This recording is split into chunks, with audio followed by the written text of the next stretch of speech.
තෙරුවන් සරණයි. අපි මහා සිංහලේ බෞද්ධ ඉතිහාසයේ තවත් බොහොම උණුසුම් වැඩසටහනක් සඳහා තමයි මේ යොමු වන්නේ. බෞද්ධ නාලිකාව හරහා. ඒ නිසා අපි මුලින්ම මේ බෞද්ධ නාලිකාවට අපව කැඳවා ලාංකේය ඉතිහාසය පිළිබඳ වැඩසටහන් මාලාවක් පවත්වන්නේයි අප කරන ලද ආරාධනය පිළිබඳ නිරන්තරයෙන් ස්තුති පූර්වකව අපි ස්මරණය කරනවා.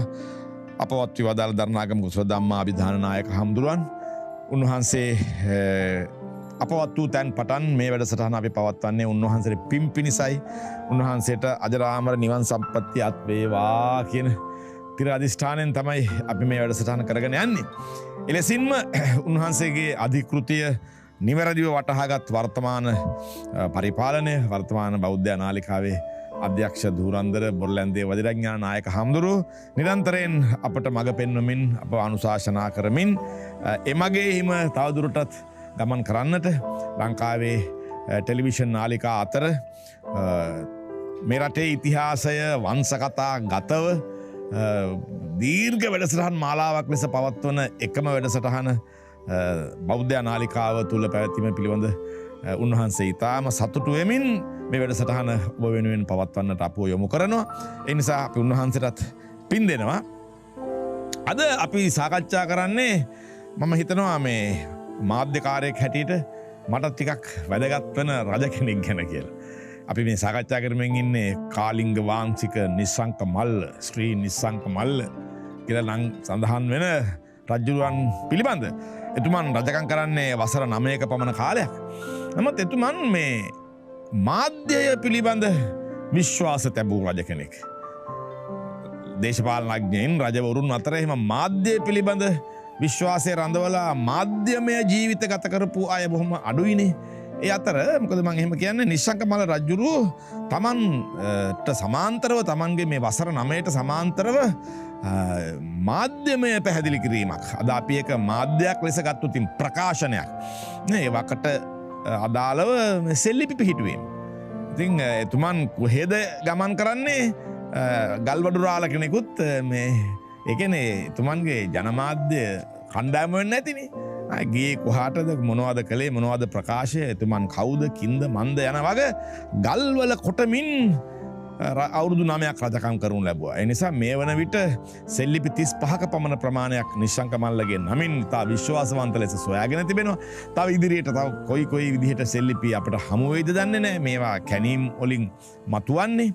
ඒ නිසා මේ අවුරුදු 9 දැනට සෙල්ලිපි 35ක සඳහන් වෙලා තිබෙන නිසා අපිට මේ මහා වංශය නැමැති සාහිත්‍ය කෘතියත් පුරාවිද්‍යාවත් අතර සම්බන්ධයක් පවත්වන්නටත් මහා වංශයේ සඳහන් කොට ඇති කාරණා සෙල්ලිපි වලින් ඔප්පුවන්නේද මහා වංශයට වඩා වැඩියෙන් කාරණා සෙල්ලිපි වලින් අපට හමුවන්නේද ඊට අමතරව ඒ සමකාලීන ලංකාවේ දේශපාලනය සමාජය භාෂාව සංස්කෘතිය මේ සිතුවිලි අපි කොහොමද හිතුවේ අපි මොනවද පැතුවේ අපි මොනවද මේ ප්‍රකාශ කළේ කියන මේ සමාජ විද්‍යාත්මක තොරතුරු ගොන්නකුත් නිශ්ශංක මල්ල රජුරන්ගේ අවුරුදු 9 තුල අපට ලබා ගන්න පුළුවන්කම තිබීම අතිශයින් වැදගත් වෙනවා.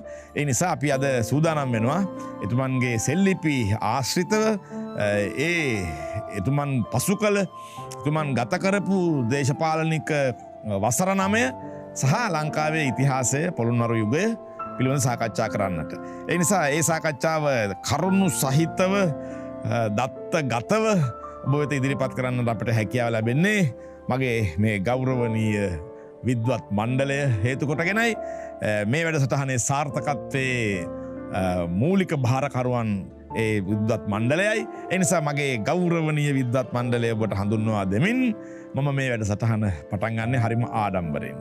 ඒ නිසාම අපේ අපවත් වදාළ දරණාගම කුසල ධම්ම නායක හාමුදුරුවන්ගේ ආරාධනාවෙන්ම අපේ වැඩසටහනට වැඩම කොට එතැන් සිට අද දක්වා මේ වැඩසටහනේ මූලාසනයේ හොබවන සීනා කෝරළේ ප්‍රධාන සංඝනායක තන්පත් හියන්තුඩුව රජමහා විහාරයේ විහාරාධීශ්වර වැලිමිටියාවේ සීලරත්න නායක හාමුදුරුවෝ දොහොත් මුදුන් දී මේ මණ්ඩපයට පිළිගනු ලබන අතර ඉතිහාසයේ පිළිබඳ නිරන්තරයෙන් හදාරමින් පොතපත රචනා කරමින් පසුවන පෙරදින විශ්වවිද්‍යාලයේ පුරාවිද්‍යාව සම්බන්ධයෙන් ගෞරව උපාධිධාරීව වර්තමාන බෞද්ධ පාලි විශ්වවිද්‍යාලයේ ඉතිහාසය සහ පුරාවිද්‍යාංශයේ කතිකාචාර්ය ධූරය හොබවන ඉශංක මල්සිරි තරුණ විද්වතාවත් බොහොම ගෞරවයෙන් මේ මණ්ඩපයට පිළිගනු කරනු ලබන ගමන් අවසරයි මේ ආරම්භ කරන්නට යන්නේ මහා සිංහලේ බෞද්ධ ඉතිහාසයයි.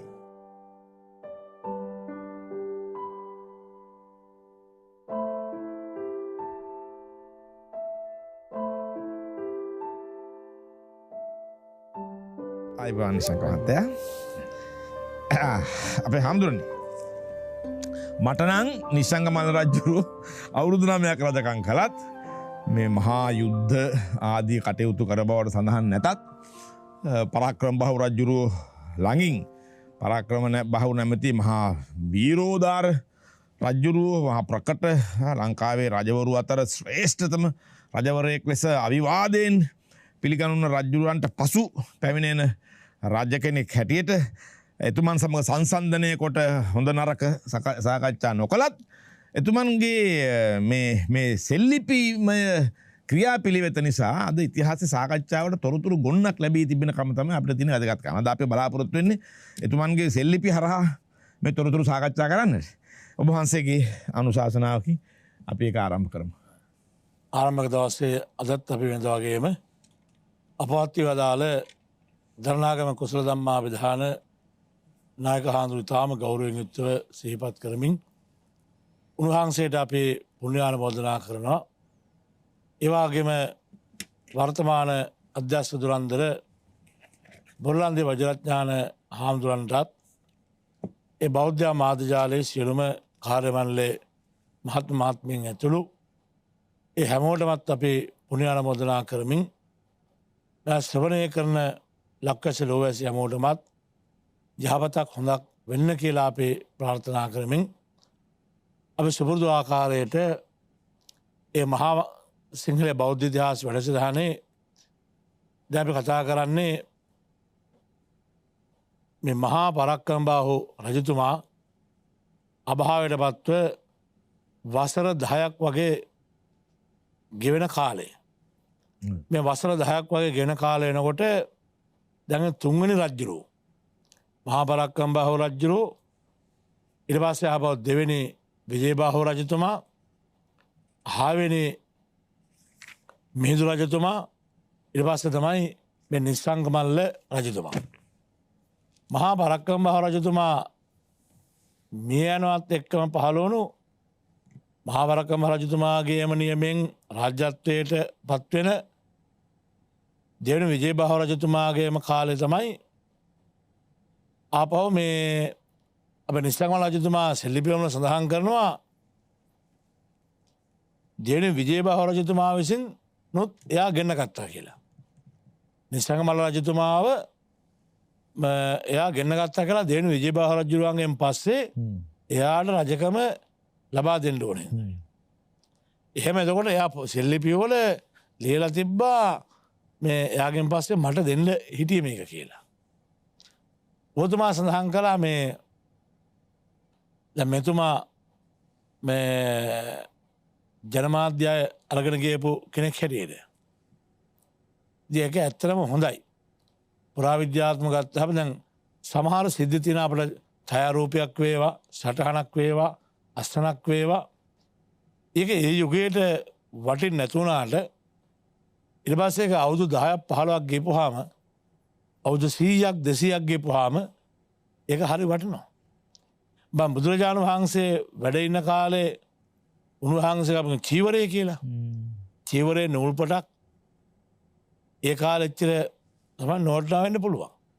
රහතන් වහන්සේ කෙනෙකුගේ රජ කෙනෙකුගේ දුර්ගම රජතුමාගේ ඇඳුම් පොට එහෙම නැත්නම් එහෙම එච්චර ඒ කාලේ නෝට්ලා වුණාට එතුමාගේ ඡායාරූපේ ඒ කාලේ මිනිස්සුන්ට එච්චර වැටි දැසින් දකිනායට එතුමාගේ ඡායාරූපේ එච්චර වටින්නේ නෑනේ. වටිනවා.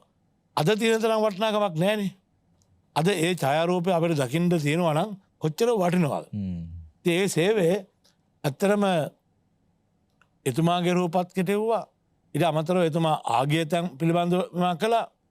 පසුගිය දවසේ කතා කළේ ඉතින් ඒ වගේ මට සමහරවා පුතුමාට වගේම චිත්‍රූපත් මේනවා. දැන් එදා සඳහන් කළා එතුමා ඔයද පණ්ඩුවාපි ගිහිල්ලා දැන් පණ්ඩුවාපි ගිහිල්ලා නාටිකාංගනාවන්ගේ ඒ නැටුම් බලන අවස්ථාවේදී ඒ නාට්‍ය ශාලාවේ ඉඳගෙන හිටපු තැන. එතකොට මේ අවස්ථා කරපුවාම දැන් අපි දන්නවා මහපැරඟුම්බා රජුරුත් අමුතු කෙනෙක්නේ. එයා අර ලෞකික ගොඩනැගිලි අතර ලස්සන වෛජයන්ත ශාලා රෝහල් මේවා හදන වගේම එයා නෘත්‍ය ශාලාත් ගණනවක් කළා. ඒ අපි කතා කළේ නෑ.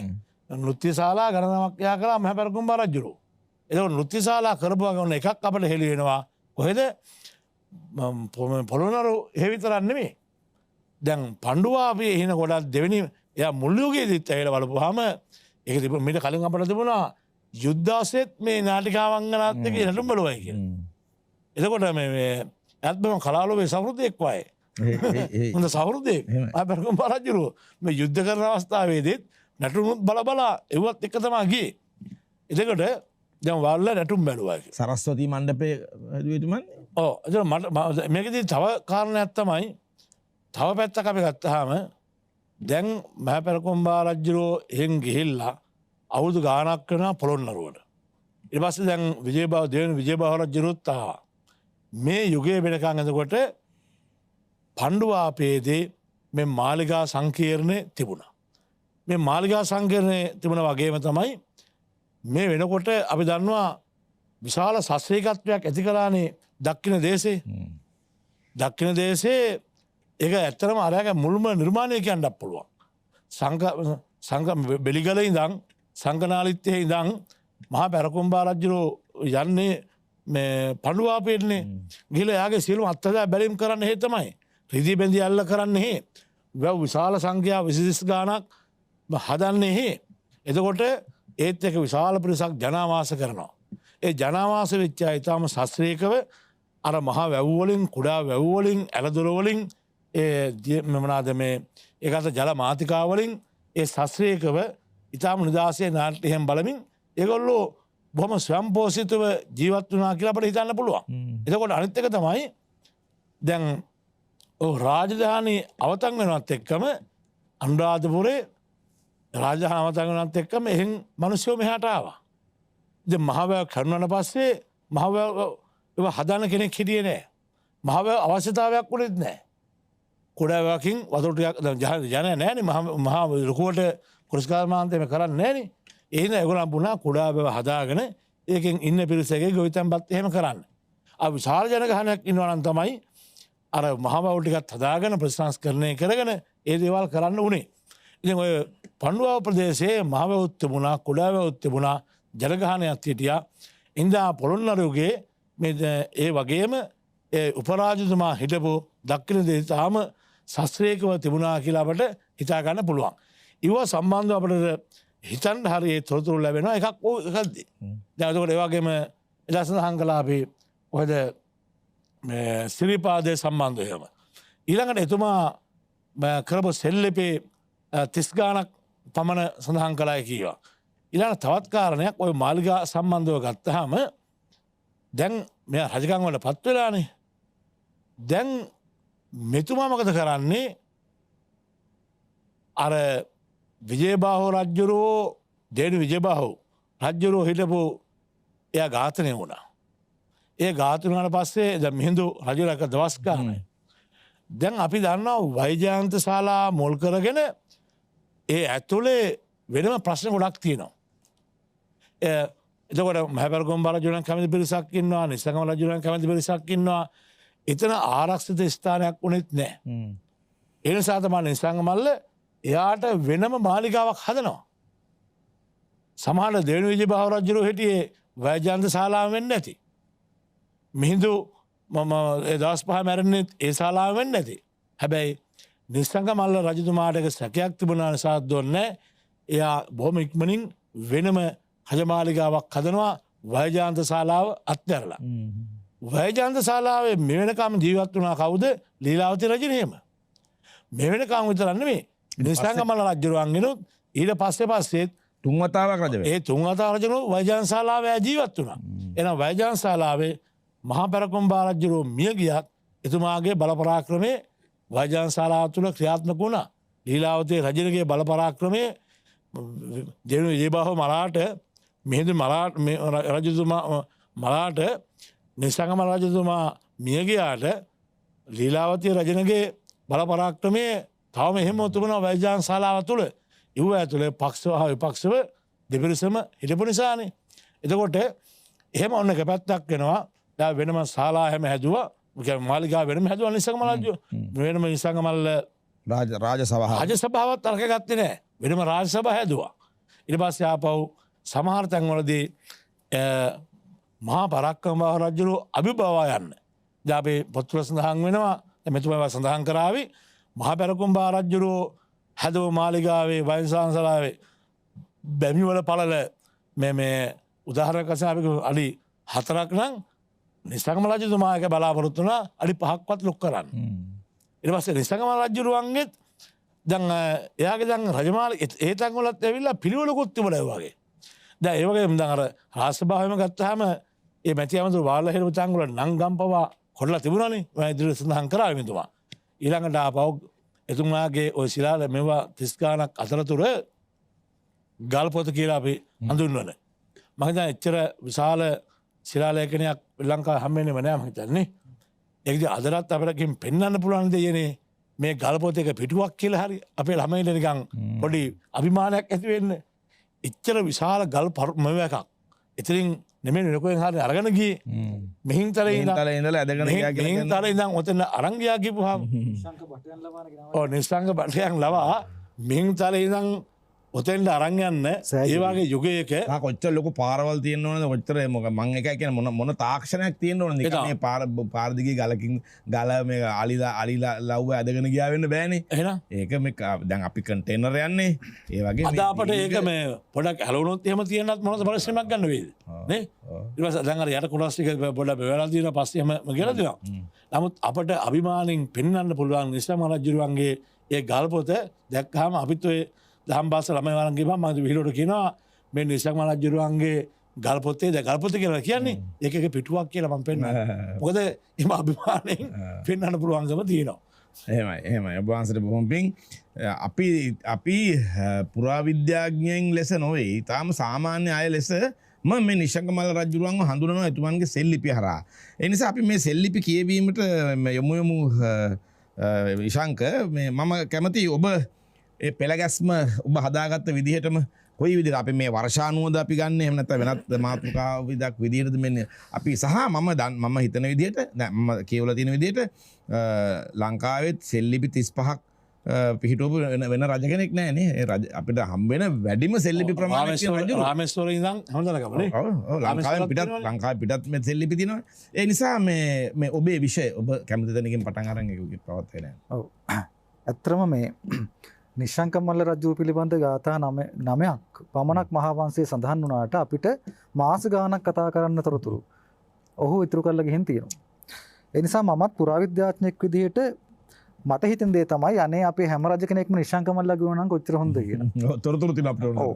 එහෙනම් ඔය බොහෝ දෙනෙක්ගේ චෝදනා වලට අපිට මීට වඩා ප්‍රබල විදිහට උත්තර දෙන්න තිබුණා. ඉතින් ඒ කොහොම වුණත් මම හිතන්නේ මේ නිශ්ශංකමල්ලගේ අභිලේඛන පිළිබඳව අඩුම ගානේ අපිට සති 5ක් 6ක්වත් කතා කරන්න වෙයි යම් සාධාරණයක් කරන්න මේ ටික අමතක කරලා දාලා ගියොත් අපි විශාල දත්ත ප්‍රමාණයක් අමතක කළා වෙනවා. ඒ නිසා මේ අහන පාසල් යන දුවදරු මේක අහනවා ඇති. ඔවුන්ගේ අවබෝධය සඳහා සාමාන්‍ය අනෙක් ප්‍රේක්ෂකයන්ගේ වටහා ගැනීම සඳහාත් අපි තෝරාගත් අභිලේඛන පාඨ කිහිපයකින් එක් මාතෘකාවලට අදාළව කරුණු සාකච්ඡා කරන එක වඩා සුදුසුයි කියලායි මම හිතන්නේ. හොඳයි. ඔව් මම මුලින්ම කැමති අර හාමුදුරුව අවසන් කරපු තැනකින් පටන් ගන්න. මම එතනින් නෙවෙයි පටන් ගන්න හිටියේ නමුත් උන්වහන්සේ කිව්ව නිසා අර මාලිගා පිළිබඳව නිශ්ශංකමල්ල වෙනම මාලිගාවක් හැදුවා. ඇයි නිශ්ශංකමල්ල වෙනම මාලිගාවක් හැදුවේ කියලා නිශ්ශංකමල්ල තමන්ගේ සෙල්ලිපිය කියනවා. ඉතින් අපි ඒකෙන් පටන් ගමු. එතුමා මෙහෙම කියනවා. එතුමාගේ ලිපියක් තියෙනවා මේ 60 දාගේ කියන එතුමාගේ දළදා මාලිගාව. මේක තියෙන්නේ දළදා චතුරස්‍රී වටදාගේට ඉදිරිපස්සේ. ඒ 60දාගේ ලිපි කිහිපයක් තියෙනවා නිශ්ශංක මල්ලගේ. 60දාගේ බිත්ති ලිපිය අරගෙන බැලුවොත් අපි ඒකේ ඔහු මෙහෙම කියනවා. ඇයි Taman මාලිගාවක් හැදුවේ? పూర్වේ රාජධානී ඒකේ Tamanට කලින් හිටිය රජවරු සත් අවුරුදු සත්මසකින් නැංගු අවුරුදු 7යි මාස 7ක් වැය කරලා ඉදි කරපු මාලිගා බලා වදාරා. මාලිගාව දිහා බලලා මේ කියන්නේ පරාක්‍රම භාගයේ වෛජයන්ත ප්‍රාසාදය. ඉතින් ඒකෙන් අපිට තව කතාවක් කියනවනේ. පරාක්‍රම අවුරුදු 7යි මාස 7ක් ගියා කියලා. දැන් මේක මහාවංශේ නෑනේ මේක. මහාවංශේ නෑ. ඒකට මේ ඔහුට සමකාලීන ඒ මාලිගාවෙම හිටිය කාලයක් කෙනා කියනවා වෛජයන්ත ප්‍රාසාදය හදන්න කොච්චර කාලයක් ගියාද කියලා කිව්වොත් ඔන්න උත්තර තියෙනවා. අවුරුදු 7යි මාස 7ක් ගියා කියලා. ඔව්. ඒකනේ අභිලේඛන වල තියෙන වැදගත්කම සාහිත්‍ය මූලාශ්‍රයේ නැතිතරතුරු අභිලේඛන වලින් එනවා. ඈ තීන තෙරතුරු සානාත වෙනවා. සමහර ඒවා අනාත වෙනවා. ඉතින් එතකොට එහෙම කියනවා. නැංගූ මාලිගාවේ මාලිගාව බලා වදාරා. ඒක දිහා බලලා අපසේ වූ රජ කෙනෙකුන් මේ මම වගේ රජ කෙනෙක් මං වගේ රජ කෙනෙක් නැංගූ මාලිගාවේ හිඳුවේ දැයි මේ කවුරුත් හදලා තියෙන මාලිගාවක වාසය කරන්න ඕනේද? 45 දවසක් ඇතුළත දවස් 45ක් ඇතුළත සත්වන මාල් මාලිගාවකුදු නංවා. තට්ටු 7 මාලිගාවක් හැදුවා. ඔන්න 60දාගේ බිත්ති ලිපිය මේක තියෙන්නේ. මේ නිශ්ශංක මල්ල කියන්නේ දවස් 7න් හැදුවා කියන්නේ. අරක දවස් 15 ඔව් එක දවසේ 60දාගේ දවස් 45කින් 45 දවසක් ඇතුළත තමයි මෙයා හදලා තියෙන්නේ. මෙයා 45. ඔව්. සත්වන මාල් මාලිගාවකුදු. සත්මහල්. තට්ටු 7ක මාලිගාවක්. දැන් මේ මාලිගා නටබුන් තියෙනවනේ. ඒක නාසයකමාරකින් විතර. ඔව්. හදලා තියෙන්නේ. ඉතින් එතකොට එහෙම හැදුවේ නැත්නම් ඒ කාලේ මිනිස්සුන්ට කියවන්න පුළුවන් විදිහට සෙල්ලිපික මේක කොටන එකත් ඇත්තටම ඔව් දැන් මේක මුසාවක් නම් මේක ව්‍යාජයක් නම් මේක ඒ කාලේ මිනිස්සු කියවුවනේ. කියවුවනේ. ඔව් ඒතර ඒගොල්ලෝ දන්නවනේ මේකට දින 45ද අවුරුදු 5ද ගියේ කියලා. ඔව් මම නම් මගේ නම් පුද්ගලික විශ්වාසය නිස්සංකමල සමහර ලිපි කෙටෙව්වේ ඒ කාලේ මිනිස්සු සඳහා. නමුත් සමස්තය කෙටෙව්වේ මං හිතන්නේ අනාගත પરම්පරාව සඳහා. විශේෂයෙන්ම ආසන ලිපි වගේ ඒවා. ඉස්සරහට එන මිනිසුන්ට මෙහෙම කෙනෙක් හිටියා මේ යා ඉඳගත්ත තැන මේ යා නාට්‍ය බලපු තැන එහෙම කියලා දැනගන්න තමයි මෙයා මේ වඩා දිගු කාලීනව හිතලා අනාගතය ගැන හිතලා තමයි මෙයා මේ ප්‍රචාරණ වැඩ පිළිවෙල ගෙනihin තියෙනවා කියලා මට හිතෙන්නේ. හොඳයි. දැන් මම දේශපාලන තොරතුරු වලට එන්නම්. බලන්න මොනතරම් ලස්සනද මොනතරම් දුර්ලභද මේ විස්තර කියලා. දැන් මම මුලින්ම කැමති යාගේ රුවන්වැලි පූරු ලිපි. එතුමා රුවන්වැලි සේ වන්දනාවේ ගියා. එතන ලිපියක් පිළිටෙව්වා. රුවන්වැලි සේ චෛත්‍යස්රා මේක තියෙන්නේ. ඒක කියනවා තමන් කවුද? තමන්ව හඳුන්වනවා. එයා කියනවා තමන් ඔක්කාක රාජ පරම්පරාවේ ඔකාවස් රජ පරපුරෙන් ඔක්කාක රාජ පරම්පරාවේ කාලිංග චක්‍රවර්ති රාජවංශයට තිලකායමානව කාලිංග සක්විති රාජවංශයට. ඒක හැඳින්වුවේ සක්විති රාජවංශයක් කියලා. ඒකට හේතුවක් තියෙනවා. මොකද කාලිංග වංශයේ උත්පත්තිය පිළිබඳව තියෙනවා කතන්දරයක්. බෞද්ධ සාහිත්‍යෙත් මේක තියෙනවා. මේක ධර්ම ප්‍රදීපිකාවේ තියෙනවා. මේකට කියන්නේ සුළු කලිඟු දාවත කියලා. ඒ සුළු කලිඟු දාවතේ කියවෙන්නේ මෙන්න මේ කාලිංග පරම්පරාවේ සක්විති රජ කෙනෙක් පිළිබඳව. ඒ නිසා ඒක චක්‍රවර්ති රාජවංශය. ඒ රාජවංශයට තිලකයක් වගේ සිංහපුරයේ සජාත වූ තමන් ඉපදුනේ සිංහපුරේ නිශ්ශංක මල්ල කාලිංග පරාක්‍රම බාහු රජපා වහන්සේ. ඔන්න ඔහුගේ නම. එතකොට ඔහු භාවිතා කරනවා කාලිංග කියන එක පාවිච්චි කරනවා කාලිංග වංශයට නෑදෑකම පෙන්වන්න. ඔක්කාග කියන එක පාවිච්චි කරනවා බෞද්ධ සම්භවයට නෑදෑකම පෙන්වන්න. මේක නිකන් එක කෙනෙක් හිතන්න පුළුවන් මේක නිකන් ඇසෙම්බල් කරපු එකක් වගේ කියලා. එහෙන් බෞද්ධගෙන් කොටසක් ගන්නවා, අරහෙන් කාලිංගෙන් කොටසක් ගන්නවා, ලංකාවේ විජයගේ කෑල්ල ගන්නවා. ඔක්කොම අරගෙන තමයි මේ සම්බන්ධය හදාගන්නේ. එක පැත්තකින් තමන්ගේ මුල් භූමියටත් මේ සම්බන්ධයක් පෙන්වන්න ඕනේ. අනිත් පැත්තෙන් බුදුන් වහන්සේට සම්බන්ධයක් පෙන්වන්න ඕනේ. අනිත් පැත්තේ ලංකාවට තියෙන පාරම්පරික උරුමයක් කියන්නත් ඕනේ. ඒ නිසා පරාක්‍රම බහු කැලකුත් පාවිච්චි කරනවා. ඒ පරාක්‍රම බහු කැල පාවිච්චි කරන්නේ. ඔහු තමන්ගේ ලිපිවල කියනවා පරාක්‍රම බහු රජුරෝ තමන්ට ආරාධනා කරලා ලස්සන වචනයක් කියනවා මේ ඔහු තමන්ගේ නමක් දුන්නා කියලා. පරාක්‍රම බහු. නමුලා කියලා කියන්නේ තමන්ගේ නම දුන්නා. නම දුන්නා කියන්නේ පරාක්‍රම බහු කියන වචනේ භාවිතා කිරීමට අවසර දුන්නා කියන එක. ඒ නිසා ඔහු භාවිතා කරනවා පරාක්‍රම බහු කියන කැලල. ඊට පස්සේ දැන් තව ලිපියක් අපි ගත්තොත් එහෙම ඒ ලිපියම රුවන්වැලි සෑ පූර්ව ලිපියම කියනවා ආකාශචාරී කාලිංග චක්‍රවර්තීන් වහන්සේ. ඒ කියන්නේ අර තමන්ගේ පරපුරේ චක්‍රවර්ති රජු ආකාශචාරී සක්විති රජු අහසින් යනවා. එහෙම සක්විති රජ කෙනෙක් හිටිය පරම්පරාවේ තමන්ගේ තාත්තා කවුද? ශ්‍රී ජයගෝප රාජන් වහන්සේ නිසා. ශ්‍රී ජයගෝප එයා නිසා පාර්වතී මහාදේවීන් වහන්සේ කුසෙන් පාර්වතී තමන්ගේ අම්මා ඒ දෙවියන් වහන්සේගේ කුසෙන් කලිඟු රට සිංහපුරෙහි ජාත වූ ඔන්න තව වචනයක් සිරි සංගබෝ සිරි සංගබෝධි මේ අපේ ඒවනේ හැමතුරනේ සිරි සංගබෝ වීරරාජ රජවරුන්ගේ වීරයා නිශ්ශංක මල්ල කියන්නේ මේකත් නිශ්ශංක කියන්නේ සැක නැහැ කියන එකනේ නිසැක කියන එකයි මල්ල කියන්නේ ශූර රණ ශූරයා සැකයක් නැති රණ ශූරයා කියන එකනේ ඒ කියන්නේ කාටවත් සැක කරන්න දෙයක් නැහැ මෙයාව අප්‍රතිමල්ල පරාජය කරන්න බැරි කාලිංග චක්‍රවර්තීන් වහන්සේ එහෙම හඳුන්වා දෙනවා. ඊට පස්සේ තියෙනවා 60 දාගේ ලිපියේදී කියනවා රජපිළිවෙලින් අභිෂේක ලදින් තමන් මේ රජකම ගත්තේ එකපාරට ආකස්මිකව නෙවෙයි. පිළිවෙලට ඇවිල්ලා පරාක්‍රම බාහුව ආරාධනය කරලා ලංකාවට ඇවිල්ලා පිළිවෙලින් ආවේ. යුවරාජ තනතුරු ලබලා ඈපා මාපා ආදී වශයෙන් පිළිවෙලින් ආවේ. රජ පිළිවෙලින් අභිෂේක ලදින් වටුණු පැලඳ මහරජ තැන්පත්ව මම රජ බවට පත් වෙලා ඔට්ටුණු පැලැන්දුවේ පිළිවෙලට ඇවිල්ලා පරම්පරාව කඩලා නෙවෙයි. ඒ නිසා සමහරලාට ඒක කියන්නේ මේ රටේ මිනිස්සුන්ට මට අයිතියක් තියෙනවා මම එයා පිළිබඳ වෙන උපදූප තියෙනට ඇතිනේ යාට විරුද්ධකාරයෝ ඉන්නේ ඇතිනේ ඒකනේ ඒ වල එහෙමත් තියෙන්නේ කොහොමත් මෙයා පිටේ එක්කෙනෙක්නේ ඒ නිසා එහෙම ප්‍රශ්නයක් මට තිබුණා මුලින්ද ඊට පස්සේ 60 දාගේ ආලින්ද බිත්තිලිපිය කියලා තවත් එකක් තියෙනවා ඒ ආලින්ද බිත්තිලිපිය මෙහෙම කියනවා ශ්‍රී සිංහ වික්‍රම ඇති සිංහගේ වගේ වික්‍රම තියෙනවා ශ්‍රී සිංහපුරේශ්වර ඔන්න එතනද සිංහපුරේශ්වර හෙත් ලොක්කා ඉන්නේ මෙහෙ හැබැයි සිංහපුරයේ ඊශ්වරයා ලංකේශ්වර ලංකාවෙත් ඊශ්වරයා එහෙත් රජා මෙහෙත් රජා ඒකන්දත් මගේ තමයි කියනවාගේ සිංහපුරෙත් මගේ ලංකාවත් මගේ කාලිංග චක්‍රවර්තීන් වහන්සේ දැන් එයා චක්‍රවර්ති කාලිංග චක්‍රවර්තීන් වහන්සේ එහෙම කියනවා ඊට පස්සේ කියනවා ඒ තරක් නෙවෙයිනේ දැන් බලන්න ඒ ලිපියම කියනවා කාලිංග වෙංගි කර්ණාට ගුර්ජරාදී වූ නොයෙක් දේශයෙන් බිසෝවරුන් ගෙන්වා අන්තපුරෙහි වෙනම නොයෙක් ලෙස මාලිගාද නංවා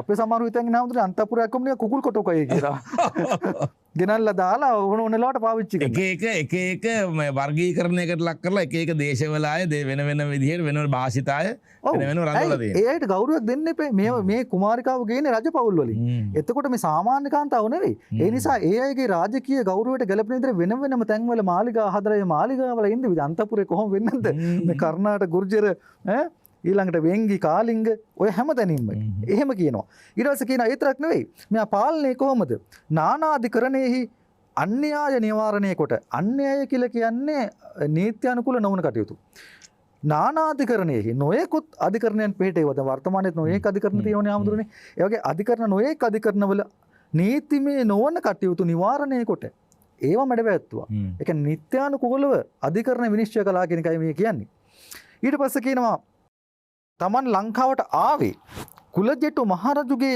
අයදමින් කුලජෙටු මහරජු කියලා කියන්නේ පරාක්‍රම බාහුව මහා පෙරහරින් මෙලකට බැස මහා පෙරහරකින් තමයි ලංකාවට ආවේ නිකන් නෙවෙයි ඔව් ලංකාවට ඇවිල්ලා තමයි මේ රජ බවට පත් උනේ දැන් ඒ සිද්ධියත් දැකපු මිනිස්සු ඔය සෙල්ලිවේ පිහිටපු කාලේ ඉන්නවනේ එයා මහා පෙරහරකින් ආවේ නැත්තම් ඔක ලියන්න බෑනේ ඒ විතරක් නෙවෙයි දැන් පරාක්‍රම බාහුව පිළිබඳව මහා වංශයේ දීලා තිබුණානේ ඔහුගේ වීරත්වයේ අංගවන නොයෙකුත් කතන්දර අපිට මතකනේ ඊට ඒ හා සමානම කතා මෙයත් කියනවා.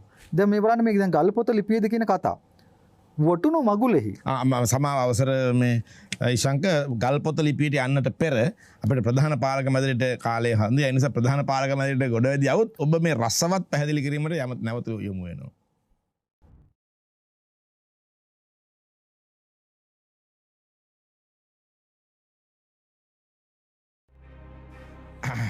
අපේ නිස්සංකමල්ල රජුරුවන්ගේ සෙල්ලිපි 35න් තෝරාගත්තු සෙල්ලිපි කිහිපයක තොරතුරු පෙළ ගැස්මකින් යුක්තව ඉස්සංක මල්සිරි කතිකාචාර්යතුමා ඉදිරිපත් කරමින් සිරිනාවදී තමයි ප්‍රධාන පාලක මැදිරියට ගියේ. එතුමන් මේ ගල්පොත සෙල්ලිපිය පෙරලා ගත්තා විතරයි. ඔව්. දැන් මේ ගල්පොත ලිපිය විතාම දීර්ඝ ලිපියක්. සවනහන්සේගේ වගේ ලංකාවේ විශාලතම ලිපිය කියලා. අපේ නායක හඳුරු මේ තමන්ගේ දහම් පාසලේ ළමයි අරන් ගිහලා පෙන්නලා ගොල්ලෝ මේ ගල්පොත ලිපිය එක පොලයක් එක පිටුවක් කියලා. පිටුවක් කියලා. ඔව්. ඒතර ඒක මෙහෙම කියනවා. වටුණු මගුලෙහි තමන්ගේ ඔටුණු පලන්දන මංගල්‍යයේදී අහස් කුස පුරමින් මහා මේ කැලද වහින්න ඔන්න විශාල වලාකුළක් අහසට ආවා. ඔටුණු පලන්දර මංගල්‍ය. දැන් මේක බාධාවක් නෙමෙයි ඔටුණු පලන්දර මංගල්‍යයට. ඒක රජුරන්ටත් හොඳ නෑ. මොකද මිනිස්සු අතර කතන්දර යන්න පුළුවන් ඔටුණු මෞලි මංගල්‍ය සවුත් වුණා කියලා නේ. එහෙම මිනිස්සු කතා හදනවනේ. ඊටස මොකද කළේ කිපී බැලුව පමණකින් විසුරුවා කේන්ත ගිහිල්ල බැලවා වැහිවලාකුල දිය බැලුව විතරයි වැහිවෙලාකුල විසුරුණ එහෙම එහෙම තේජසත් තියෙන කෙනෙක් මෙයා දැන් මෙයාට තිබිච්ච ලොකු ප්‍රශ්නයක් තමයි පරාක්‍රම බහු විසින් නංවා තිබුණු කීර්තිය වීරත්වය ඒව ඉක්මවා යන්න පුළුවන් ප්‍රචාරණයක් අවශ්‍ය කාරණා දෙකක් තියෙනවා. එකක් තමයි ඊට පෙර හිටපු රජුරන්ගේ වීරත්වයේ ප්‍රභාවය. දෙවෙනි එක තමයි යාට මේ කිසියම් හෝ හීනමානයක් තියෙනට ඇති මේ රටේ මිනිස්සු මාව අර පරාක්‍රම බහු තරම් ඉහළින් පිළිගන්න එකක් නැහැ. ඒකට පිළියමක් හැටියට ලියාපන් ඕක කියලා ගල්වල රුරාලට කියනවා. ඒ විතරක් නෙමෙයි බලන්න.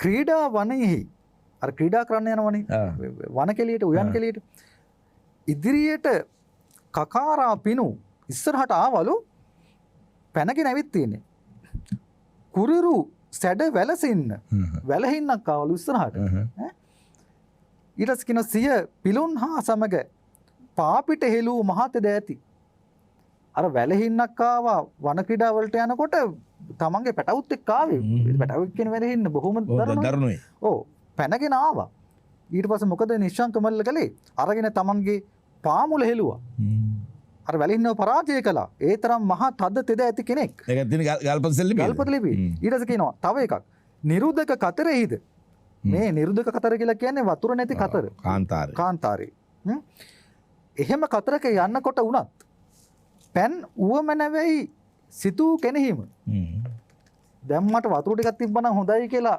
හිතුනොත් ඒ හිතිච්ච මොහොතේම අකාල මේගෙන් මහ වතුර පවත් බැවි අකාල මේඝ අකාල වැහිවලාකුළු ඇවිල්ලා මෙන්න වහින්න ගන්නවා සියලු හඳුරාවේ අල්පත වැරගොම් මහ වැරගොම් වෙන මහවරුන් මහරජු මුක්ත බලවේග දැන් මෙතන ප්‍රතිරෝධනේ දක්වන්නේ වතුර නැති කාන්තාරේ යනවා හිතනවා වතුර ටිකක් දැන් තිබ්බොත් හොඳයිනේ සියලු හාන අපේ මුදුබර මෙතිය සියලු හාන එක ගියත් මතුන් දාන නැතුවම ඔව් දාන දැන් උන්වහන්සේ නම් පෙර දුන්නු විභාජනයක් වන්නේ එහෙමනේ දැන් මෙතන මෙයා කියන්නේ තේජස නිසා ඊට පස්සේ කියනවා තව එකක් දැන් ඉස්සෙල්ලා වැහිවලාකුලට ඔරවල බලපු ගමන් මෙහෙම ගියා වැහිවලාකුල ඊට පස්සේ වැස්ස ඕනලාට කැඳවන්නත් පුළුවන් කාන්තාරේ යනකොට වැස්සක් මෙහෙම කැඳවනවා එහෙමනේ ඊට පස්සේ කියනවා ආපහු සරයක් ගල්පොත ලිපියෙත් කියනවා නොයෙක් ජනපදයෙහි විවිධ ජනපදවල ධර්මාධිකරණ ලවා පිළිදව ධර්මාධිකරණ ධර්මයේ නිශ්චය කරන ශාලා අන්‍යාය නිවාරණය කොට අර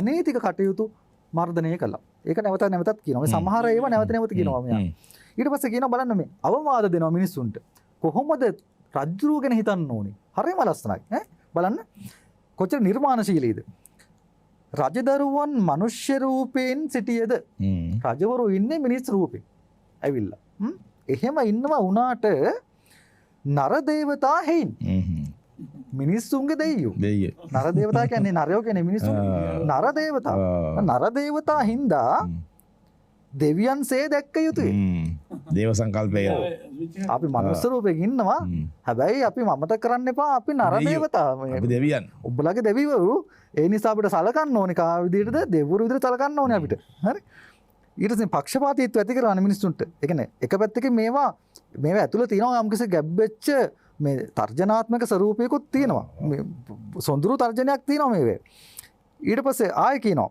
මැදහත් රජුන් ලැබීම මධ්‍යස්ථ රජවරු ලැබීම බුදුන් ලැබීමසේ සැලකිය යුතුයි. හරියට බුදුවරු ලැබුණා හා සමානව සැලකන්න ඕනේ. ඒ කියන්නේ මම මැදහත් එක්කේ ඉතින් මධ්‍යස්ථ රජවරු සමහර ලාවට එහෙට මෙහෙට වෙන්න පුළුවන්. ඒ නිසා මධ්‍යස්ථ මට්ටමින් පවත්වා ගන්න එක උඹලගේ වැඩක් නේ කියලා මේ කියන්නේ. ඒ කියන්නේ ඒක මේ නොකිය කියන්නේ මට පක්ෂපාතව ඉන්නකම් මම මධ්‍යස්ථයි කියන එකයි. හරි? බුදුවරු ලැබීම කලාතුරකින් වෙන්නේ නේද? අපි කියන සුකෝ බුද්ධානං උප්පාදෝ කියනෝනේ.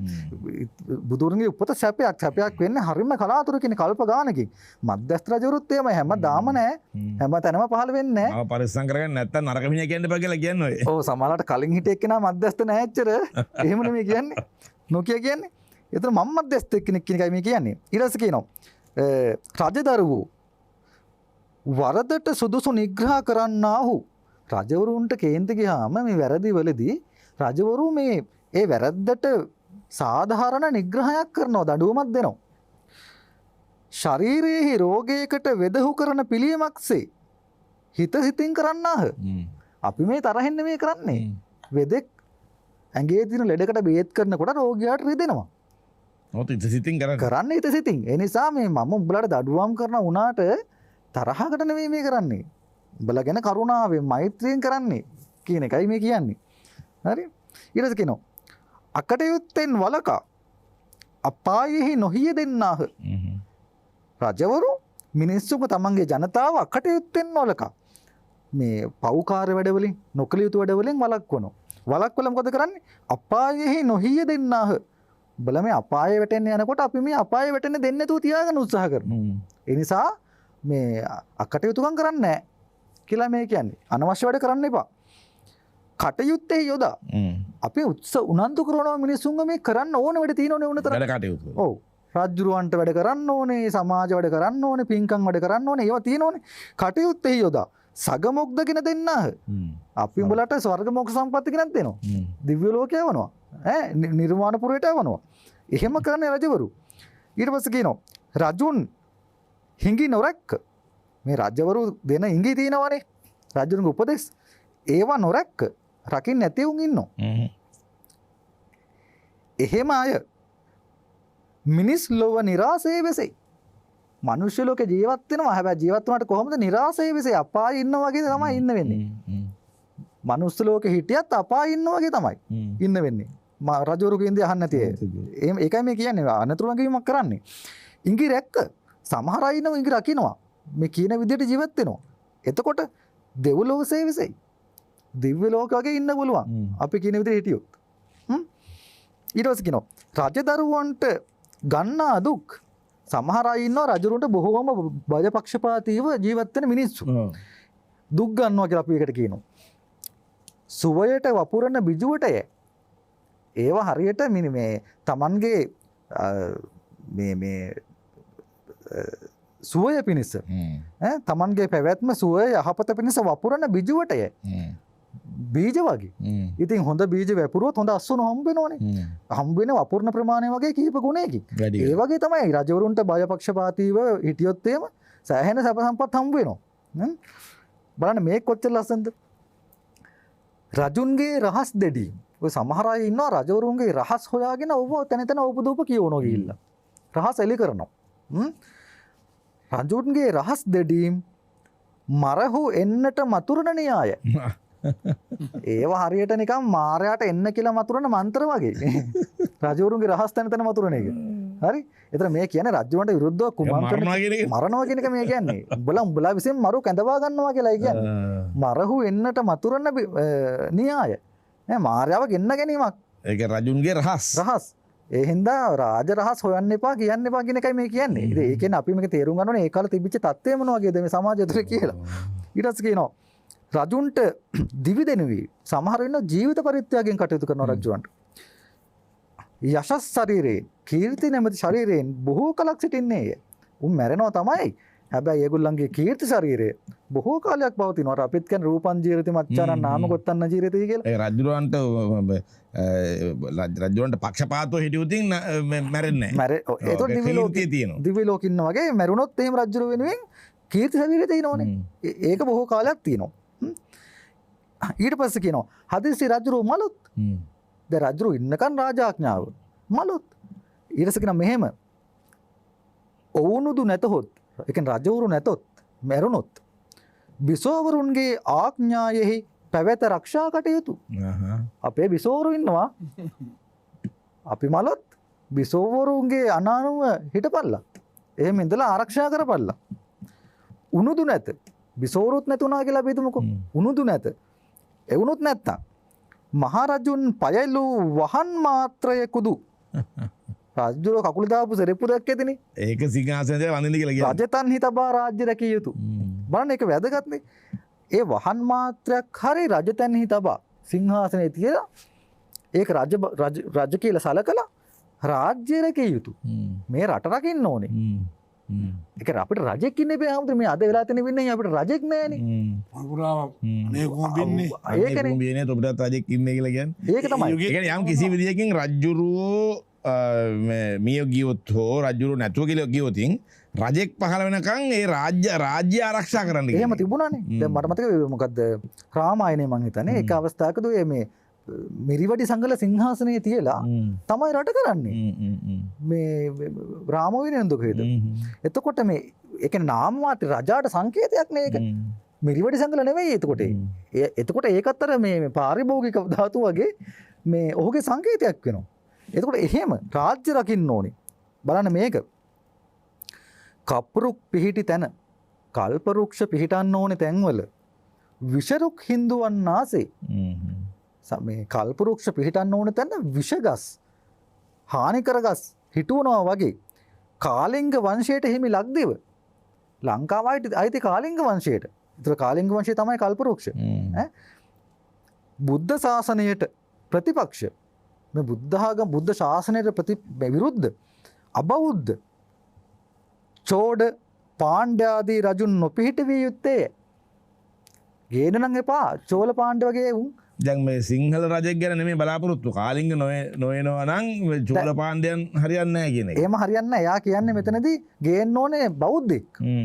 අබෞද්ධයෙක් තමන් බෞද්ධයෙක් කියන එක නෙමෙයි කියන්නේ මම හොඳ බෞද්ධයෙක් මට චක්‍රවර්ති රජුරුන්ගේ පරම්පරාවක් තියෙන්නේ. ඒගොල්ලෝ ආකාශචාරී. කාක වංශේ. ඔව් ආකාශචාරී. අහසෙන් ගිය සක්විත රජුරු ඉන්න පරම්පරාවක තිලකායමාන කෙනෙක් මම.